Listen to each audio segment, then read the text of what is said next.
देश प्रदेश में आगे बढ़ते हैं। आरबीआई ने पेटीएम पेमेंट्स बैंक का लाइसेंस रद्द कर दिया है। आरबीआई का कहना है कि बैंक का कामकाज ग्राहकों और जनता के हित में नहीं था और उसने लाइसेंस की शर्तों का पालन नहीं किया। इस रिपोर्ट में समझिए क्या है पूरा मामला।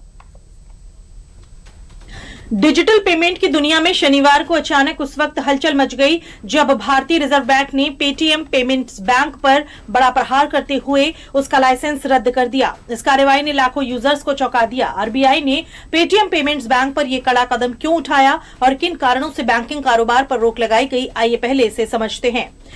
केंद्रीय बैंक के मुताबिक ये कार्रवाई नियमों के उल्लंघन और ग्राहकों के हितों को ध्यान में रखते हुए की गई है। दरअसल आरबीआई ने बताया कि पेटीएम पेमेंट्स बैंक उन शर्तों को पूरा करने में विफल रहा जो लाइसेंस मिलते समय तय की गई थी। जांच में पाया गया कि बैंक का कामकाज न सिर्फ उसके खुद के हितों के खिलाफ था बल्कि डिपॉजिटर्स के लिए भी नुकसानदेह साबित हो रहा था, जिसके बाद बैंकिंग रेगुलेशन एक्ट 1949 के तहत बैंक को तत्काल प्रभाव से बैंकिंग कारोबार करने से रोक दिया गया है। बता दें कि ये पहली बार नहीं है जब ये बैंक रडार पर आया हो। मार्च 2022 में भी आरबीआई ने नए ग्राहक जोड़ने पर पाबंदी लगाई थी।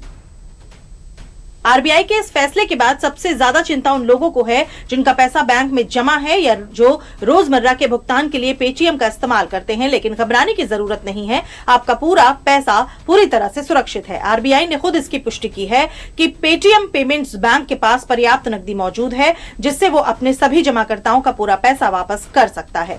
पेटीएम ऐप को लेकर फैली अफवाहों के बीच आइए जानते हैं कि कंपनी ने क्या स्पष्ट किया है और आपकी सेवाएं कैसे प्रभावित होंगी। पेटीएम ऐप पहले की तरह काम करता रहेगा। पेटीएम की पेमेंट्स कंपनी 197 कम्युनिकेशंस ने साफ किया है कि पेटीएम यूपीआई सेवा पर कोई असर नहीं पड़ेगा। दुकानों पर लगे क्यूआर कोड और साउंड बॉक्स पहले की तरह सामान्य रूप से चलेंगे। साथ ही बिल पेमेंट, रिचार्ज, गोल्ड और मनी जैसी सेवाएं जारी रहेगी। यानी साफ है कि बैंक पर कार्रवाई हुई है लेकिन पेटीएम के पूरे डिजिटल इकोसिस्टम पर तत्काल असर नहीं दिखेगा। कंपनी ने भी दावा किया है कि उसकी बाकी सेवाएं सामान्य रूप से चलती रहेंगी। हालांकि ये फैसला फिनटेक सेक्टर के लिए बड़ा संदेश है कि नियमों से समझौता किसी भी कीमत पर मंजूर नहीं होगा। फिलहाल करोड़ों यूजर्स की नजर अब अगले कदम पर टिकी है कि आरबीआई की इस कार्रवाई के बाद आगे तस्वीर कैसी बनती है।